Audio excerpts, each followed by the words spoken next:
Today I'm joined by Martin Evans. Martin is strength and conditioning coach for the English FA. Previously worked as head of strength and conditioning for British cycling over 2 Olympic cycles. Most notable successes. Well, with British cycling, I guess you have been involved in more gold medal campaigns than your fingers on your hands, right? Welcome, Martin. Thanks, Christian. Thanks for having me. Really good. Hey, Martin, how did you get into strength and conditioning? How did I get into strength and conditioning? It's a bit by chance, if I'm honest. When I left school, I realized that I enjoyed biology.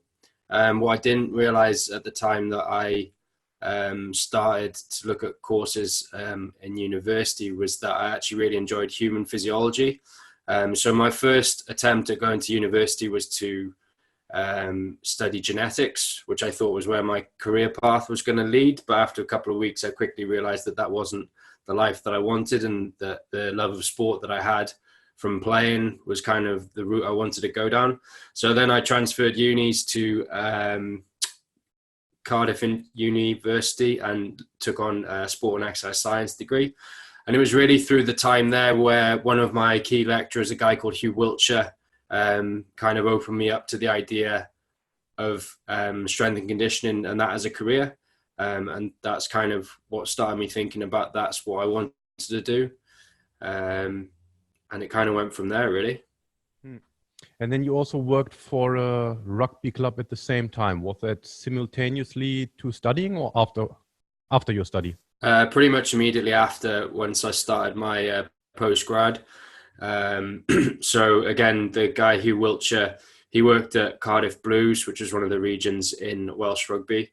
So I spoke to him about gaining experience and opportunities in that area. So I went to go and watch 1 or 2 of his sessions, and then he linked me up with a guy called Tristan Bevan, who was very gracious and let me come into the academy at Cardiff Blues for a couple of weeks. And that's kind of where it all started. And then I contacted another region, the Warriors, which a guy called Steve Richards was leading up. And I went there for probably about 6 months. And this was before the time of internships and kind of organized work experiences, so very much off my own back. I even seem to recall writing a letter to go and ask if I could go to a club rather than sending an email or a message or any of the more modern things. So that shows how old I am and how long ago this was. And then after that, it kind of grew. I did some part-time work with the Cardiff Blues age grade program. So this was probably everything from under 12s up to under 16s. And started to kind of put in place a program of physical literacy across those age groups. And that was alongside working with the Blues Elite Player Development Group. And then eventually I did a couple of months leading the academy before moving on to Sport Wales. Really cool. Your darkest moment as an SNC coach, can you recall it? Yeah, I can, quite vividly.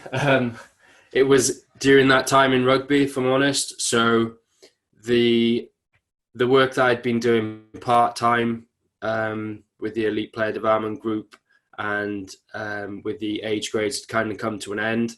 And the guy that was my manager from the academy, he'd moved on. So I was currently filling that role, which was the last couple of months in the academy. It was an open application. And then even though I was doing the job, I didn't get the job. And it left me wondering, I think I was about 27 at this point. So it left me wondering where I was going to go in the industry from that point on. And so it took a little bit of time to kind of figure out if this is what I really wanted to do and how I was going to do it, because that route that I was on and been doing for a couple of years had kind of closed down quite quickly. So yeah, that was probably the darkest moment. Which year was that? 2007. Okay. 2010-11 you started with GB Cycling, right? Yeah. Okay. How did you recover from that moment? Well, the money that I got paid out, I used to go out for a few drinks quite a few nights initially. And then I'd applied for a couple of jobs at that time as well. And in all honesty, I was considering going into more of a coaching rugby route. And I'd actually been offered a role working within the Blues region as a development level rugby coach. And I was pretty close to accepting that, but I'd also tentatively applied for a role working with Sport Wales Institute. But I didn't hold out much hope of getting it, if I was honest, because I thought, like most things, they work in circles and they probably had someone earmarked for it already. But I went to the interview. I performed reasonably well, I guess. And then by chance, the day after going out, spending some of that money, I got a phone call offering me a job. And at first I thought it was one of the boys who I'd been out with winding me up. I thought that's a terrible joke to play, but it turned out it was real. Okay. And that kind of led to that whole different world that I hadn't really thought about. From leaving uni, I'd only really thought about working in rugby and probably working in Welsh rugby, if I'm honest. Yeah, that's how life goes at times, right? I never thought I would work with BMX and track cycling, but turns out to be quite good so far. What was your best moment? Best moment? It's hard to pick one, if I'm truly honest. Like I know a lot of people would gravitate towards the outcomes of like supporting athletes and working with great coaches and things. But for me, like the thing that really floats my boat about S&C is the process of putting a plan together towards some kind of outcome, because you often can't dictate whether you win or lose. Like there's a certain degree of chance and numerous other elements that go into it, but doing as much as you can to control the kind of process of getting to that end point and managing it as best as possible is probably the thing that I enjoy most. And I guess there's a few instances where I think that's been really good, and it hasn't always led to like a really successful outcome. I think working with Grant White, who was the BMX coach for British Cycling during my time there, was probably one of the most enjoyable working relationships I had with a coach and athlete, Liam Phillips at the time.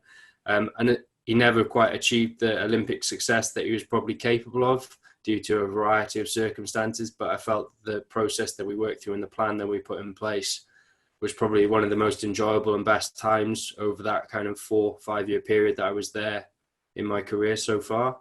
Similar sort of story around supporting Helen Jenkins in triathlon as well. It was a really tight-knit little multidisciplinary team, and we actually drove to their house twice a week to kind of deliver a combined S&C and physio service. And again, she never really achieved the Olympic success that she was capable of, but it was the whole process of putting together that plan to try and get her in the best shape possible to the games, which didn't quite plan out, but what I did enjoy was the ride getting there. Oh, that's really cool. What did you learn from these moments? What did I learn from these moments? Not to focus on the outcome is the key thing. And it's to enjoy the process and kind of like work with the people. S&C isn't an end in itself, it's a means to an end. Like I think the things that those two examples illustrated to me more than anything else was that you need to understand the event and you need to understand the people that are invested in that end point, like where the angle they're coming at it from. So then you need to kind of figure out how your part fits within that. S&C on its own is not going to win a medal unless you're an Olympic weightlifter, essentially. Like it's only a small part of the puzzle, and it's got to be integrated and work together with all the other parts in unison, because if it's pulling off at a different tangent, then that's when things go wrong. So it's like making sure that everyone's on the same page. That's probably the key thing that I've learned from that. Whereas in my younger days, S&C was the be all and end all, and it was at the expense of other things, I think. And those examples taught me to think differently about it. And to be honest, like I got to give credit to some of the people that I worked with at British Cycling to help me appreciate that. So biomechanist Paul Barrett, made me think differently about that. And then numerous other sort of physiologists and things that I worked with during that time as well. Cool. If you could travel back in time and you meet a younger Martin Evans, what would you say? What would I say? What advice? It's probably that same point is like, if I was to start down a career of S&C again, it would be to not view S&C as an end in itself. It's not necessarily about getting your athletes better numbers in the gym. It's about the sport performance. So you take time to understand the sport and how it's played and what the people that you're working with are trying to achieve, and then make sure your solution is fit to that purpose and not the other way around. The rest of the program shouldn't revolve around the S&C program. Did you have difficulties with that? I mean, in terms of confrontation earlier on, you said like some people helped you with that, but you emphasized that point now twice. So were there some conflicts along the journey? I think, yeah. It's like, as with most S&Cs, there's always conflict with either coaches or physios. And I guess that's probably part of that journey is understanding how all those bits meet together and how they come to the end point. And yeah, I can't remember specific circumstances, but I remember certainly there was conflicts with physios around me wanting to push athletes on to get better scores, when maybe in reflection there was a balance between what they were saying and what I was saying. And I guess that's the thing, is about the point of appreciating other people's perspectives within that. And everyone's well-intentioned. Everyone thinks they're doing the best thing for that athlete, but potentially you got to take a step removed to appreciate the global picture, rather than just they need to lift 5K more on that squat, because in reality 5K more in that squat at that moment in time is not going to make much difference in the grand scheme of things, particularly if it costs somewhere else. And I guess that's the thing, like my philosophy for impact in performance is essentially to maximize that athlete's performance potential through activities that minimize cost to that athlete, rather than just doing things for the sake of doing things. And I guess early in my career, I didn't really consider the cost implication side of things, and that cost could be the negative effect it has on a technical practice the day after, or the negative effect it has on kind of the athlete's well-being the next day because they're in a box, that type of thing. So I think considering the bigger picture of it is really important. Yeah. Okay. Which sounds really fluffy and not very how I think quite often, but that's probably one of the big learnings I've had over the years. What advice would you give young and aspiring S&C coaches? Young and aspiring. I mean, the easy ones are you got to be committed to it. I think the way the industry is going these days is like, what's going to set you apart from the thousands of other people that are also heading into that career path? I guess when I started, it wasn't that it wasn't competitive, but it was far less competitive than it is now. You look at the number of universities that are producing graduates with strength and conditioning related degrees. There was, as far as I was aware, there was none really when I graduated in 2003. So like, it's just a different marketplace these days. So I guess key thing to aspiring people is what's going to set you apart. Because when I'm recruiting now, I look at CVs and things like that, and they're 10 a penny. Like, it's a fairly standard sort of kind of like CV that people present. They go to uni, they do a postgrad, and then they're like, I want to be an S&C, which I don't think it really fits anymore. So I think the critical thing that usually those aspiring S&Cs is lacking is time in the trenches. So how are you going to get your time in the trenches coaching athletes and working with them to make them better? Because that's the thing that makes a difference between a good S&C and a bad S&C, is how you kind of work with those people and the athletes to make them better. It's not necessarily what you know. Obviously that is important to a point, but if you can't relay that information, then they're never going to do what you say anyway. And how do you find out? I mean, experience is something that you can see on a piece of paper, but how do you find out whether someone has relevant experience to work alongside with you? Well, in the interviews that we run, we always try and assess that. And admittedly, it's a snapshot of that person, but it gives you an idea. So you can kind of first stage look at what they've written down as their kind of time-based experience, but that doesn't tell you the whole picture of what they can actually do when they're in those situations. So I think you have to expose them to that and assess how they react within that. And there are numerous ways of doing that, none of which are ideal because it is, like I said, only a snapshot. But that's kind of the best we got at the minute. I know that some organizations that I've seen have started running a day or two, kind of like they deliver to athletes within that organization for a day or two, and then they make a judgment at the end of that. But that's obviously very time intensive. But I think that's probably the thing that's going to tell you most about how that person operates. So kind of an assessment center thing for Yeah. SNC. Yeah. I can't remember who it was. It was a conversation I had a while back, but yeah, they were inviting one or two people in. So it's the end of that process. And then they were kind of saying, right, this is your group for the next 2 days. Because it really puts it to the test as opposed to other situations which are much more contrived, and you might have like a 30-minute or 45-minute window where you're looking at their ability to coach, but it's obviously much longer lasting than that, 30 or 45 minutes.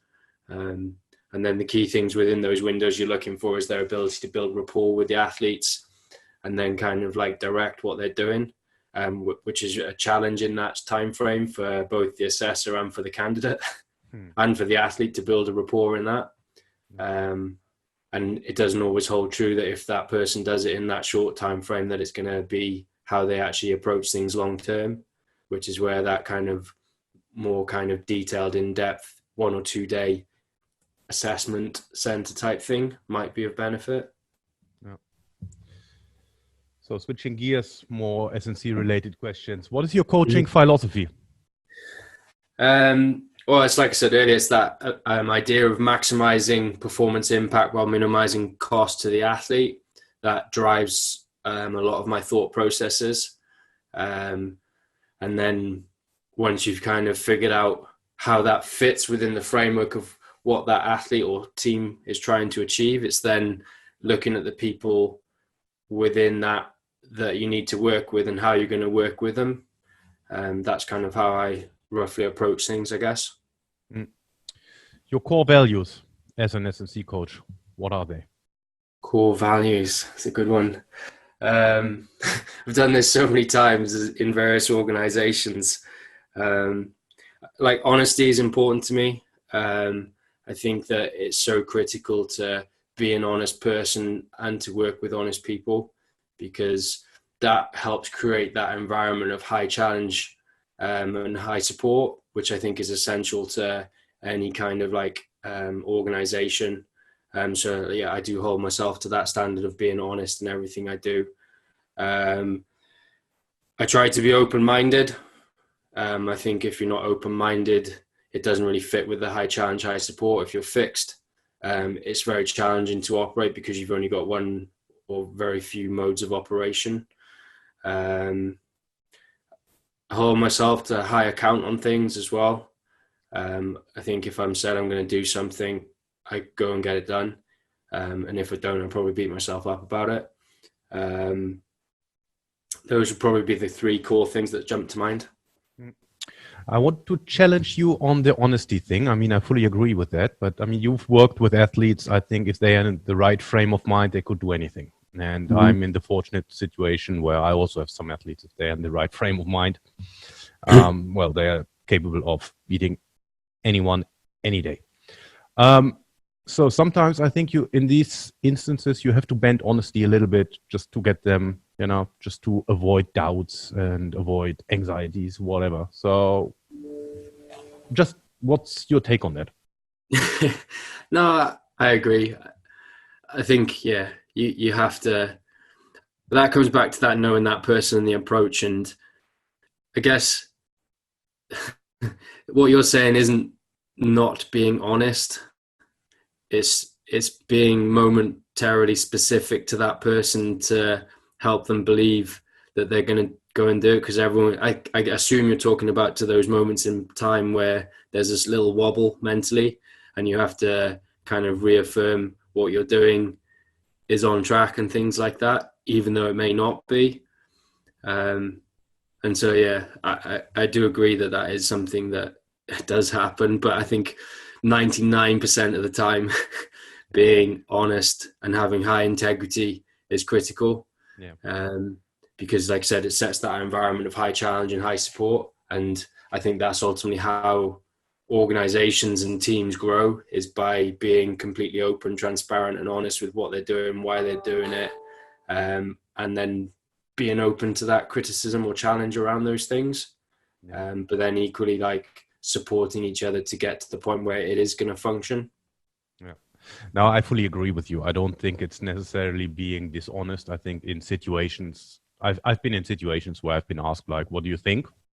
And I thought, like, okay, if I really say what I think now, the effect could be detrimental in the short term. Yeah. So, yeah. Yeah. It's a good point, though. But yeah, 99% of the time, I'm honest. Yeah. Hey, you've made a career change from cycling to football. So very often in S&C, the longer we work with the sport, we are seen as an expert in that sport, right? So if you would have to explain someone why you are capable to make a transition from a sport where someone is sitting on his ass and moving his legs to teams, just from cycling to a team sport or a field sport, what would you say? I think the principles of how I approach the problem of cycling are transferable to the challenge we're trying to solve in football. And I didn't start in cycling. It was never my kind of sport as such. I made gross mistakes at the start of understanding, like, the sport, to the point where I didn't really understand the difference between a kind of like sprint athlete and a more kind of like team pursuit athlete. It was just track to me. So I guess, yeah, like I never intended to work in cycling. I thoroughly enjoyed my time in cycling, but I always wanted to go back to a kind of more open field-based chaotic sport. I didn't actually ever think I'd work in football, but I do. So that's quite interesting. But yeah, like, I think it's not necessarily about your expertise in what you know from a strength and conditioning perspective. It's how you look at the challenge that you're posed with and how you solve that. So I have a model in my head of analyze the event demands, essentially look at the athlete or the team in relation to those event demands, and then that's essentially your gap analysis and understanding the direction that you need to go from a physical perspective, and then putting in place an appropriate monitoring system around that. That's essentially how I operate. And like, I think that is transferable to whatever sport. And then if you understand strength, then you can apply different training methods and things to different challenges that you face. So whilst the challenge of cycling was how quickly and how much force can you create while pushing down, football presents different challenges. So can a player decelerate once they're up to top speed of 9 meters per second? And then can they would then re-accelerate their center of mass the opposite direction to press someone with the ball to then go and chase someone else, etc. So as long as you understand the key principles, you can apply that to whatever sport you work with, in my belief. Yeah, fully agree on that. Just wanted to hear your thoughts. Which person has influenced you most and why?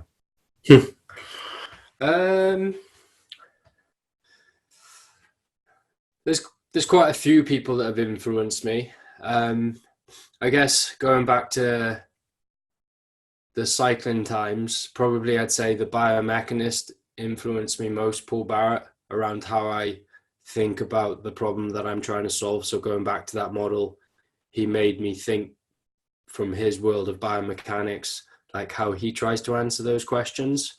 And he asked me a lot of questions. So the high challenge, but he also gave me a lot of support to help me understand I guess the kind of biomechanical principles of what we're trying to do. So that's probably been the biggest influence on my career. In terms of S&C, there's obviously lots of people that have helped me along my journey. So going from Hugh Wiltshire, the guy that sparked my interest in it and helped me kind of find that first work experience, to Tristan Bevan, who gave me the first work experience alongside Steve Richards, and Chris Toombs as well, all like the rugby guys back in the day. And then obviously the people that offered me the job in Sport Wales when I was at the darkest door. And then kind of that whole experience then. So yeah, there's a number of people that have influenced where I am at now and how I think about things. And more recently, some of the colleagues I work with at the FA have opened up new lines of thinking for me. So my boss, Bryce Kavanagh, again, top operator, and really enjoy working with him. And he's made me think differently about it. And then also my kind of colleague, Ben Rosenblatt, again, made me think differently and challenge my thought processes and the way that I operate. And I think between us and the rest of the department, we're going in a good direction. Okay. So when we're dealing with individuals in sports, everyone has their own expectations and their own opinions on things. Sometimes the opinions of them is not necessarily what you think needs to be done. How do you influence change? How do you bring your point across? Depends on, I guess it depends on the people. And it depends on the context of how you're trying to address that change. So we use insights profiling quite a lot to understand people's personalities profiles. And then like everyone responds differently to different kind of challenge. So if it's based on Myers-Briggs type psychology. So that would be my first thing, is like try and understand the person and what they want from that meeting. And then from there, it's then to formulate an argument that kind of like gets what I want from it, but also supports and acknowledges their needs. That's probably how I approach things now. Early days, I would probably just gone in, this is what needs to be done, told them straight, and then got really annoyed, frustrated that they didn't agree with that line of thinking. But that's obviously not the way to go. I think there's a time and a place for that. But I think taking time to understand that other person's perspective and understand what they value within that conversation is critical to, if you are going to influence, to get the outcome you want. And it's something that I've thought of more and more as I've got older, because the bigger the organization, the more people you're trying to at least keep aware and potentially influence. So understanding their needs and what they value is critical to kind of like that whole piece, because they could certainly derail things that you're trying to do, even though they're not that closely linked to it, if that makes sense. Yeah. And this personality profiling, that is for colleagues or also for the coach-athlete relationship? For all. Okay. In the FA. In cycling, it was mainly just for staff. And so essentially what you get is there are 4 main types, and it just gives you some clarity as to how those people like to be communicated with and also how they don't like to be communicated with. And it gives you an idea of that person. So you essentially get like a logical type who like detail processes, etc., etc. And so if you were presenting something to them, you would present something that has detail, has the process, you've considered every option. You get a red type, which they like short, sharp. So they usually like detail as well, but you then obviously give a much more punctuated version of the blue one. But it's bold, and it's just basically be bold, be gone. That's the kind of catchphrase I think that goes with red types. The Sprint Track. Yeah. And then you get the green, which is kind of empathy. So if you were pitching to someone that has high degrees of empathy, it's almost like considering the impact that it has on the people of the thing you're going to go and do. So if you were planning an eccentric training intervention, for example, and the athletes you were suggesting that you do it on, it's like you were pitching to the coach, you'd be like, okay, this is how they're going to feel and things like that, and this is what we can do to kind of like mitigate that feeling type thing. So that kind of consideration. And then yellows are your kind of energy givers. So they just want to like bounce ideas around and things like that. So with those guys, you might have a bit more of a present them the thing you're trying to do, but then ask them for their feedback and say, oh, we could bounce some ideas around it type thing. So it's just having slightly different tactics of approach for each of those different types. Okay, cool. You've rubbed shoulders with two of the most successful male sprinters in the history of the sport. What would you say were commonalities and differences between the two? Commonalities. Their determination and drive is second to none. Like that's the key thing that both of them possess in abundance, and their ability to operate under pressure. I've never seen people operate under such high degrees of pressure so calmly. I guess those are the two main things. And then I guess within that is their personal responsibility in driving their program. They would often come with their own ideas of what they were going to do and when they were going to do it, as opposed to waiting for their program to arrive. So I thought that was great. And that was, again, a very enjoyable experience because they knew themselves. They'd spent significant time training. One had spent more time training than I'd been coaching S&C when I started working with him. So why wouldn't I listen to him? So those are probably the key things. I guess the differences between them. One of them had the ability to just turn off at ease. And so if he wasn't on, he would just be super chilled, super relaxed, and just kind of, some people thought he may come across as ignorant or arrogant, but he wasn't. He was just in his own little world doing his own little thing. It's really interesting to watch because I think that's what separates him from other elite sprinters, is that ability to switch it on when he needs to, but equally to be able to turn it off when he doesn't need to be on. Because I think with those kind of like, I hate the term, but the twitchy, explosive types, if they're on all the time, that's draining. And he's obviously developed his ability to kind of like switch it on and switch it off when he needs to.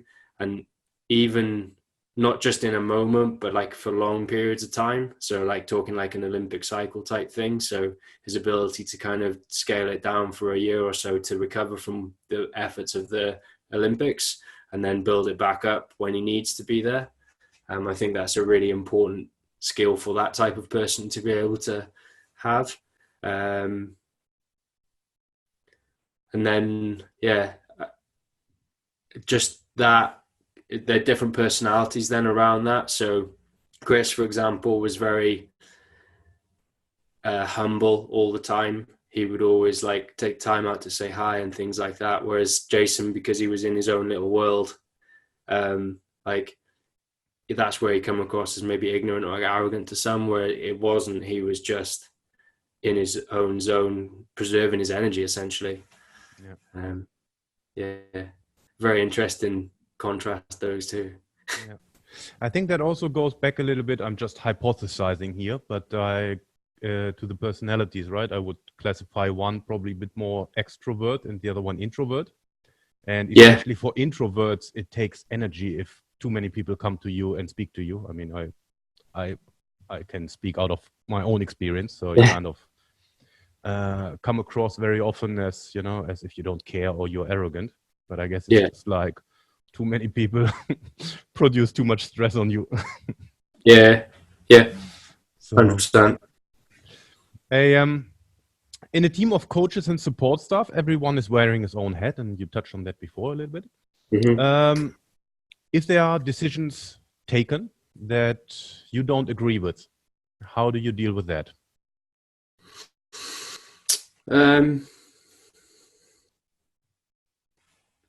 Try not to get emotional is my first thing. So I think once emotion comes into it, it takes it into another different conversation, and it's a to and fro then, much more about I think, I feel.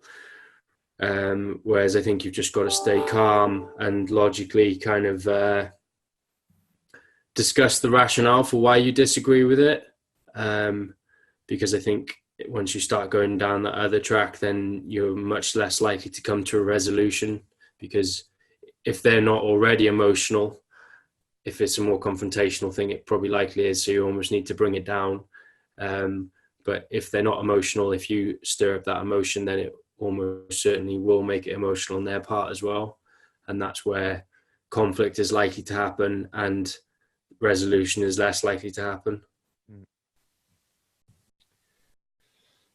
Talking about British cycling, I mean, I personally don't believe in secrets, but what do you think, or from your experience, what was the strength or is the strength of British cycling and its success? I think the key thing is that it's the investigation, or certainly from the time that I was there, it's the investigation into all areas that can impact performance, and everyone's aware of what the overarching goal is, and then it's up to them to look at their own disciplines or areas as to how they're going to get to that end point.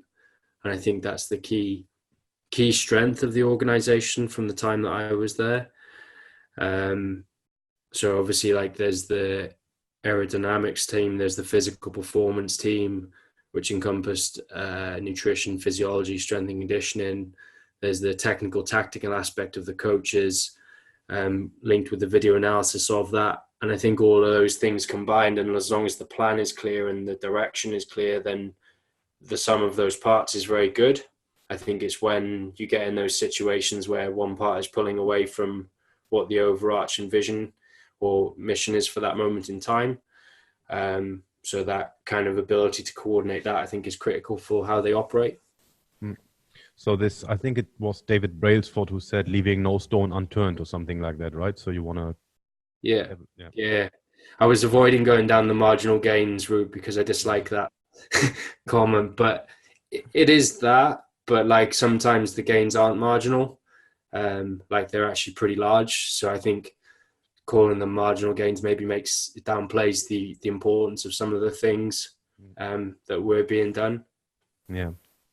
Well, I guess, I mean, I am not, or let's put it like this.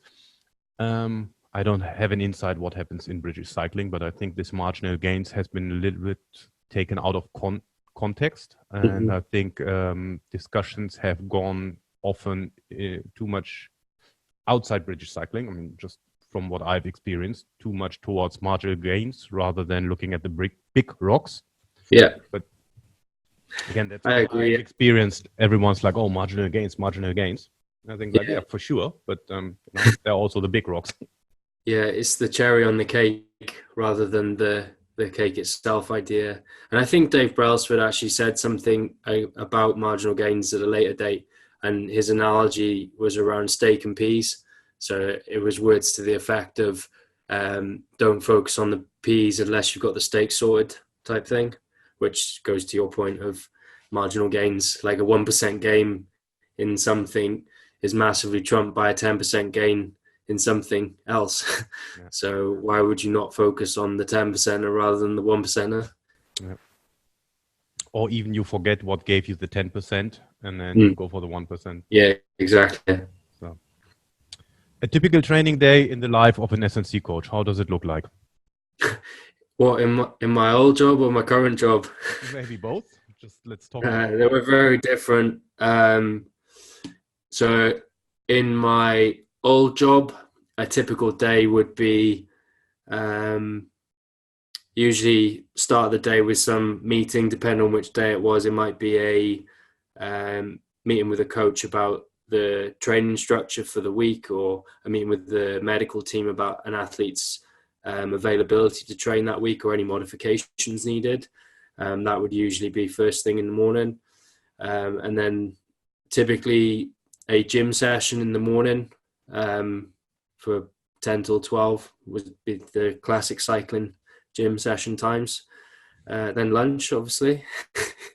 And then probably another meeting of some description, maybe something more kind of longer term planning orientated. And then observed track session in the afternoon, track typically in GB 2 till 5. And then probably that's about it for an average day in cycling. There are obviously a number of different iterations on that, but that was generally the structure of the most days that I was there. Obviously, working in international football is very different. There are distinct day types depending on whether we're in a camp or not. If we're in a camp, then the day is a much more kind of routine, how you would think a club football team might operate. So you might have 1 or 2 training sessions. So there'll be kind of like a session brief, some time for treatment and strapping, individual or physical preparation leading into the football session, and then the football session, and then some recovery. And then if it's a double day, then it's essentially repeat that again.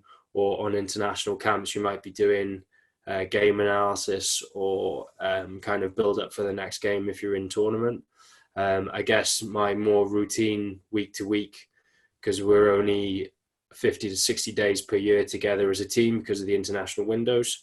It's much more meeting heavy about putting in place plans for those camps, but also as I have a role in departmental leadership and management, is a lot of structural things around how we operate and how we're going to deliver to teams, because we've got 16 teams across the men's and women's pathway, and we're trying to develop a consistent way of working.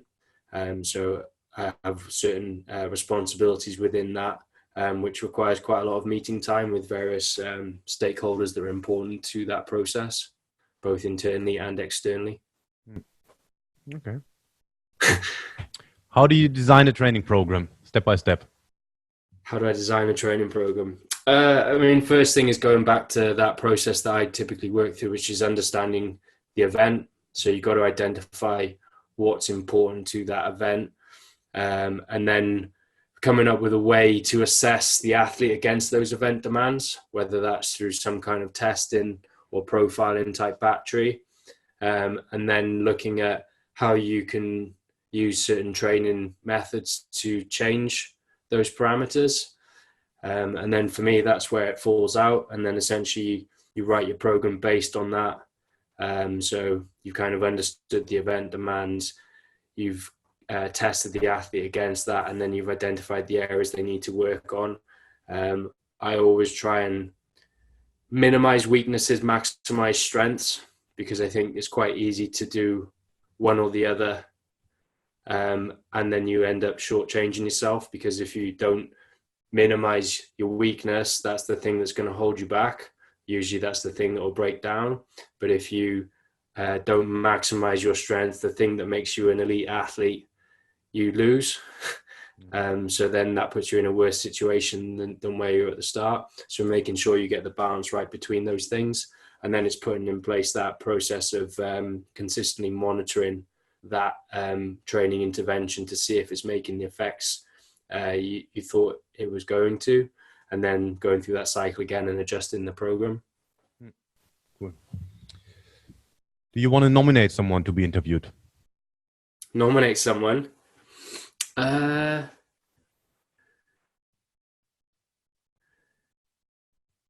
haven't seen the guy that sparked my interest in S&C for a long, long time, Hugh Wiltshire. I'd be fascinated to see what he's up to these days. Cool. You've written a book or co-authored a book. It's about cycling, strength and conditioning for cycling, right? Yeah. What do the readers get from that book? The book is designed at the kind of amateur cycling market. It's not aimed at elite populations, because those guys will have that support anyway. And the book kind of stemmed from my co-author Phil Burt's previous book, which is around bike fit. So he was talking about how these amateur athletes are just out getting on their bikes, spending long durations in the saddle, and then having a host of implications. And bike fit is one of the things that they go to in order to manage that pain essentially that they get. But then one of the other big things that they weren't really doing was like any off-bike work. So the book is essentially to help them figure out what kind of limitations they might have from a physical perspective. And it starts at a very basic kind of range of motion level, and then builds it up to range under control, and then kind of strengthening positions and patterns. And it's kind of a self-help book to understand, these are my limitations. This may be related to the pain that I feel, or the kind of inability to do the things I want to do. And it's like, how can I address them systematically across time? And it can be found on Amazon? Yeah, I believe so. Okay. I'm a terrible salesman. Wow. I'll link it up for you. Where can people find you? I am on Twitter somewhat intermittently. I'm more of a voyeur than a poster though. But let me check what my handle is. I tell you what, I'll come back to you on that, because it's not even on my phone anymore. Again, that's probably the best way. If people are interested in getting in touch, then direct message me, because I'm terrible at replying to more global messages. Okay, cool. Martin, thanks a lot for your time. That was awesome. No worries, Christian. It was great to chat. Thank you.